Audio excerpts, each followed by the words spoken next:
Today I'm joined by Curtis Anderson, Head of Sports Financial Planning at MHW. Curtis, it's great to have you with us. Just really to talk about your journey as a footballer into financial planning and the kind of people that you can help and want to help in your career now. To start off that, can you just give us a bit of background on your playing career and your transition into financial services? Yes. So I began playing football as a 6, 7, 8-year-old, as most kids do when they're in primary school.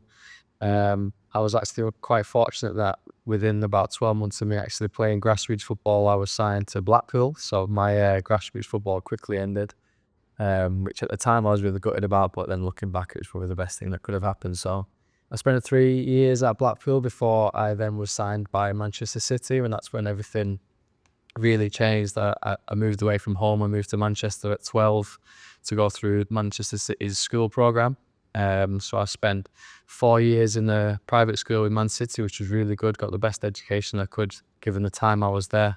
And then also let me focus on the football due to the curriculum and the programme that we had. So really productive 4 or 5 years in the school programme. But the finance element really started subconsciously when I was probably about 17 to 18, when I turned scholar and then quickly turned pro 12 months after leaving school. And I think throughout my career as an academy player, really, I was always just thinking about playing football and enjoying football. And then when you bring money into it, I started to then think about the next contract. But I was obviously still enjoying the game as well, but I think just brings some more added pressure in, which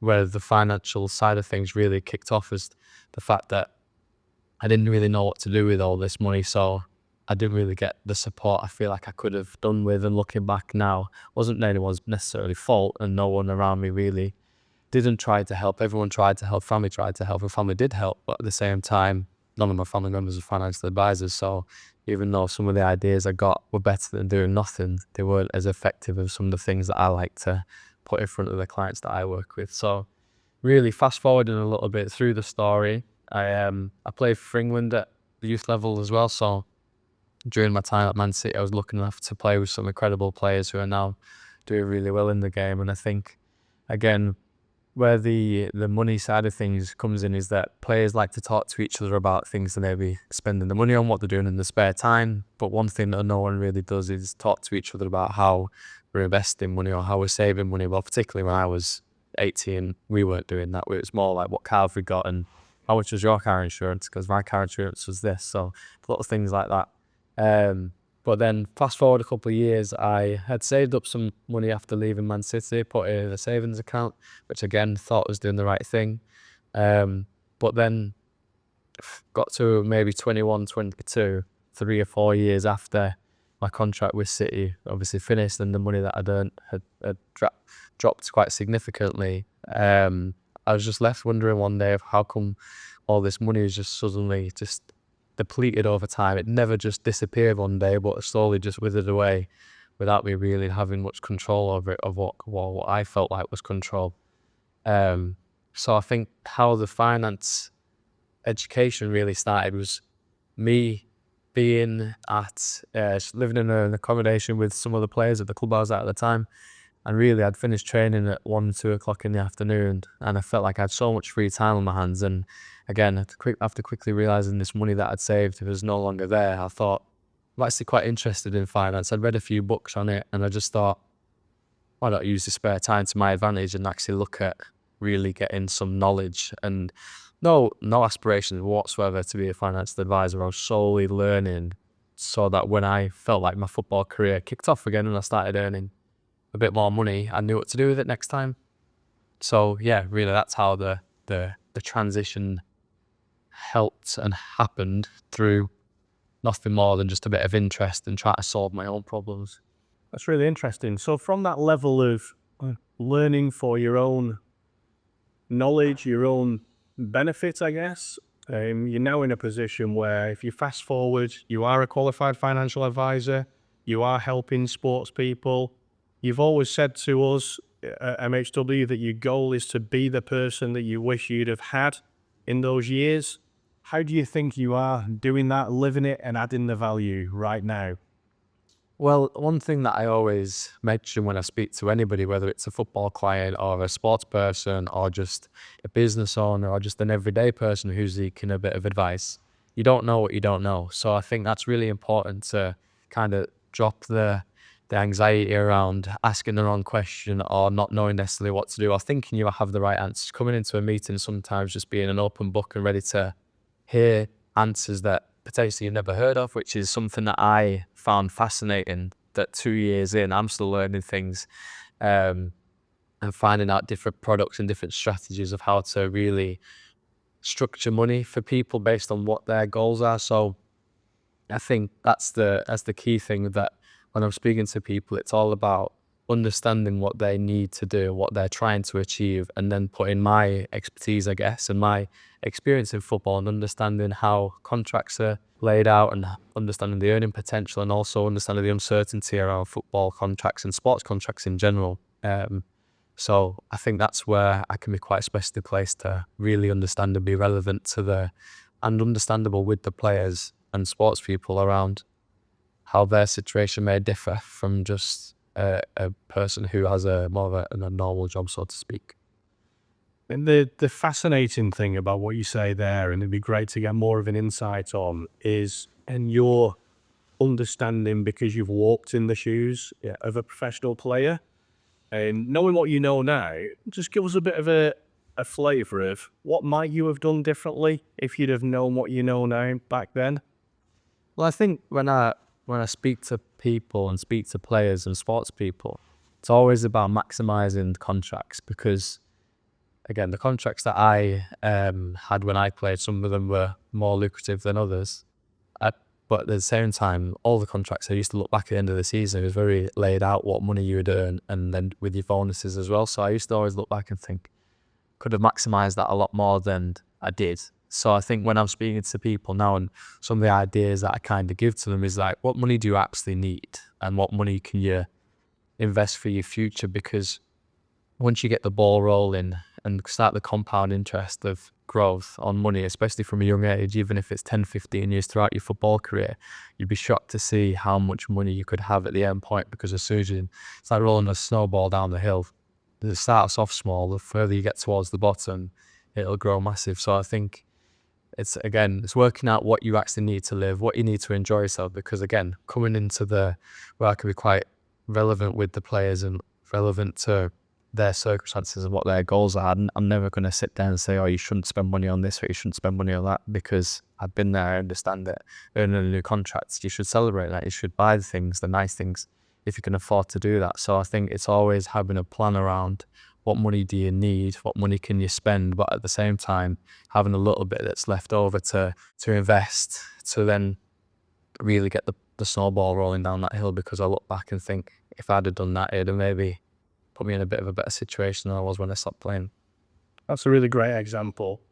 Just give us an idea of the types of people that you look after at the moment in the sporting world. Obviously, we've got the male and female games. That's a great growing side of the sporting world at the moment. We've got from non-league, part-time, amateur, all the way up to Premier League, Champions League, and international, really.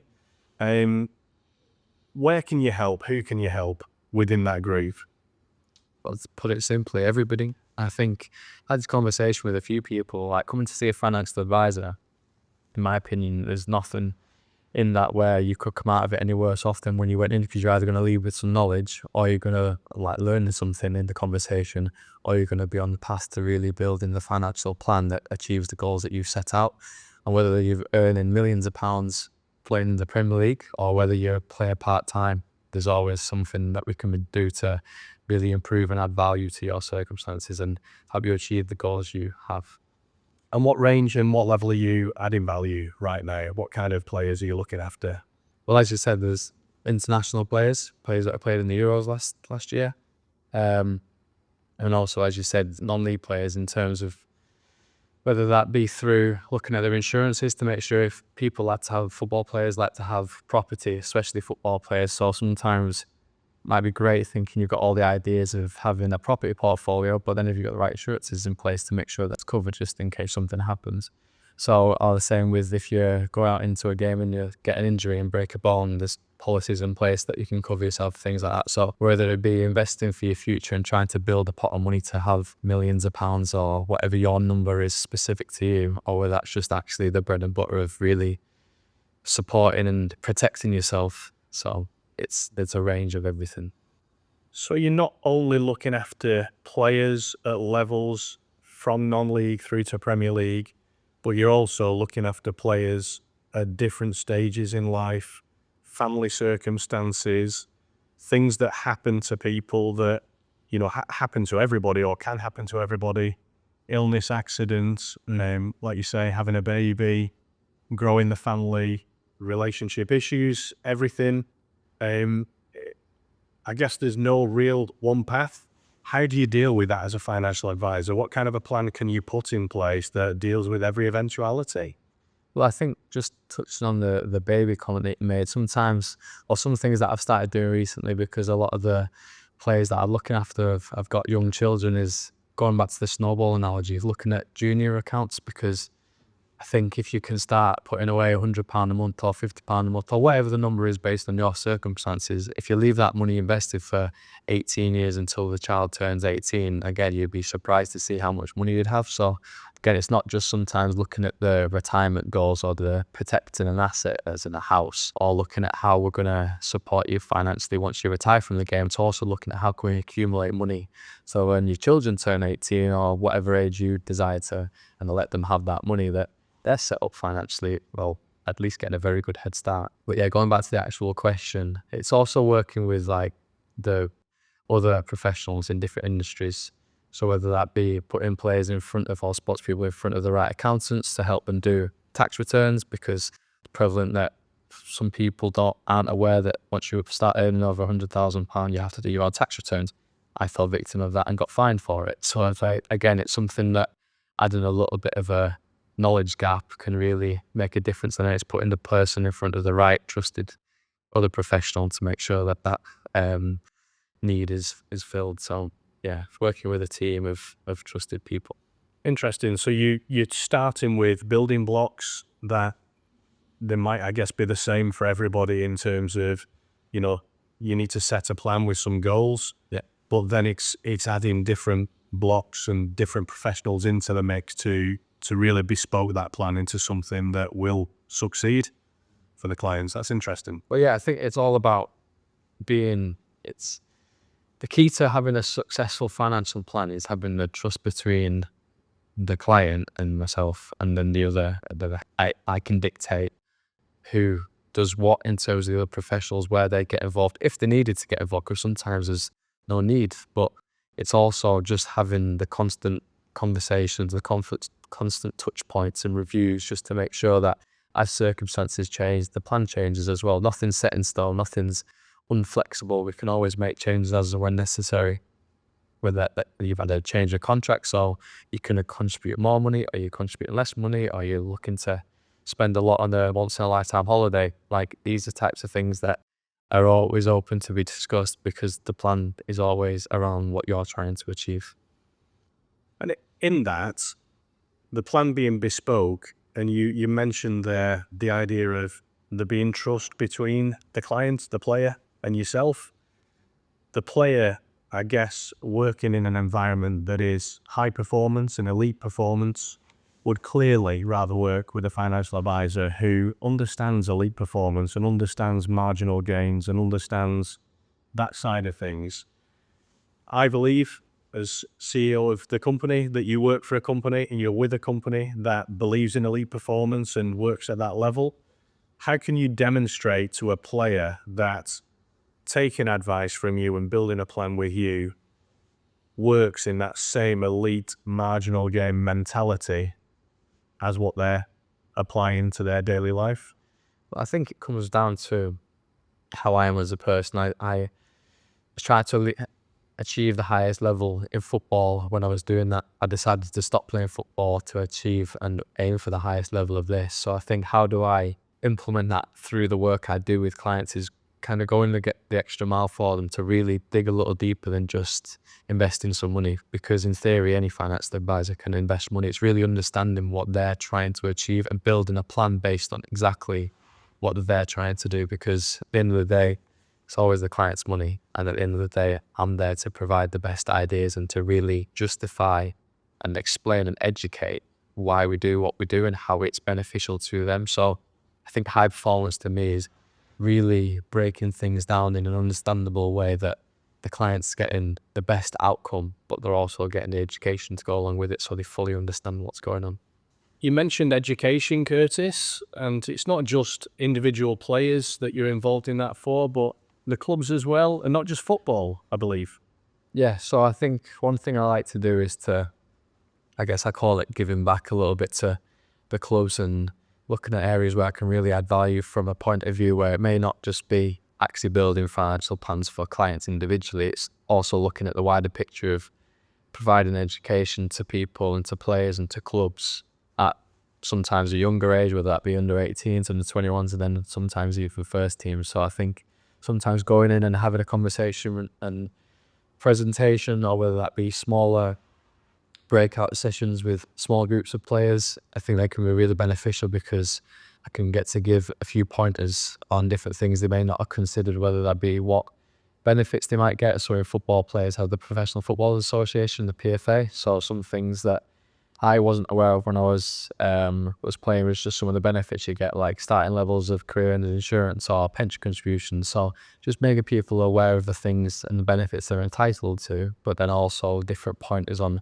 simple things where if they start these habits now, going back to the snowball analogy, if you start doing it, as soon as you start doing it, it's the second best place to start was 10 years ago. Second best place to start is obviously today. So I think as cringy as that may sound, it's important because I guess once you get the ball rolling, it can continue to build and compound. Yeah, excellent. That makes total sense. And again, seeing people who have built that plan and are living that now and are financially secure and thriving because of that is a great feeling, isn't it? Yeah, definitely. I think working across different sports as well. In the whole sporting world, it's very prominent that careers are typically shorter. So it's also maximising the contracts whilst they're in place and whilst you've got the earning capacity to really put some money away to provide a pot for the end of your career. Because I always say to people, some players can afford to retire after retiring from the sport. Some people may not even want to do that, but either way, whatever your goals are, it's my job to make sure you've got the peace of mind that come retirement from the sport, you've got a pot of money there to either buy you some time to really figure out what you're wanting to do post-sporting career, or if you really want to sail off into the sunset, you can do. It's either or. Well, you've led us nicely on to our last question, which is just, there will be players watching this now thinking, look, can he really help me? What can he do for me? And I just want you to kind of talk about who is it that's watching this now that you think, do you know what? Just pick up the phone, message me, send me an Instagram message, whatever it may be. These are the people that I can really add value to and help right now. Who are they? I think it's anybody, to be honest. And as well as that, as cliche as it may sound, everybody can benefit from a conversation with a financial advisor because, again, if you may not have the need to have a full financial plan built for you, but at the same time, you'll learn something. And I think to really hone down on the question, to actually be specific about it, I think from a sporting element, it's anyone who's under contract and got aspirations to build their career in the game, because with the peace of mind of someone looking after the financial future, it gives them the peace of mind to really focus on maximising their earnings in their career and going onto the football pitch or the rugby pitch or whatever profession they're in with no worries around finance, because I know that can be an outside distraction sometimes that people don't necessarily know what to do or how to do it. So going onto the pitch with full control over, I'm focusing on this element of my life and I've got a trusted financial advisor there who works with me to help me achieve my goals, can really provide the peace of mind. So I think anybody to be broad, but then to be specific, again, just people who are aiming to have the peace of mind about their finances. So you've mentioned there about having a conversation. It doesn't necessarily need to be a full financial meeting straight away. It doesn't necessarily need to be that you will build them a plan day one. Are you saying that you're willing to have a conversation with anybody who wants to talk about a better financial future for themselves? Yeah, definitely do. I've spoken to loads of people, whether that be sports person or non-sports person, just on simple matters, whether it be where to get the car from, how to buy a car, different things like this. Even though it's not something I advise on, it's a financial question. So sometimes people can have that question for me. So yeah, to answer your question, anybody can reach out to just ask general questions, or if they really want to go into detail about their circumstances and talk to me about their personal goals, then yeah, absolutely, we can always look at different areas to help with, whether that be building financial plans or at this stage just giving little pointers and things to consider, because again, small habits to start off with can really compound and make a lot of financial benefit longer term. Great. And just a last question from us then. You've talked about being an elite sports person and now an elite financial advisor. What are your goals personally in your career? Where do you want to get to? I think just for people who are watching, maybe to get to know you and your aspirations, and know that they are being looked after by the right person because of you being as driven as you can be in this career. What's your personal elite ambitions as a financial advisor, Curtis? Well, I think to help as many sports people, as many people as possible, to be perfectly honest, and hopefully over time I can build a large client bank of sports people, business owners, and then as I continue to grow and get more and more people, have my own team of advisors that I look after to make sure that they're helping the next batch of players going through, because that's one thing with the sporting world. There'll always be new people coming in, and there'll always be people retiring. So at every stage of whether that's starting the career, during the career, or going into retirement, there's always going to be a need for support around the finances. So the personal goal is to really help as many people as I can whilst I've got the capacity to do that. And then once I reach my capacity of providing the best advice, building my own team around me to make sure that they live through the principles that I guess I set, to make sure that they're giving the best advice and providing the best outcomes for the next batch of players. Thank you very much. So you've heard Curtis there. If you do feel like you need a financial plan and you want a financial plan, just don't delay. Just have a conversation. That's all it needs. And it'd be great to hear from you. Thank you.